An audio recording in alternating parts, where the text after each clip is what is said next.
You ask Tiger to solve. This deals with linear equations with one unknown. The final result is x equals -7.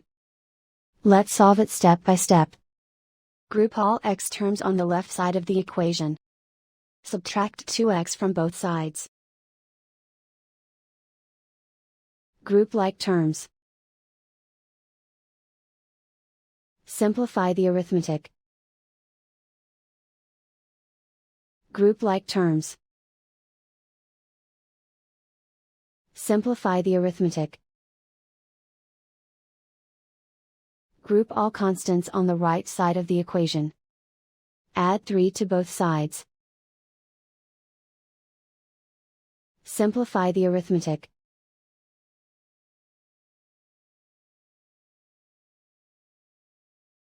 Isolate the x. Divide both sides by 2. Simplify the fraction.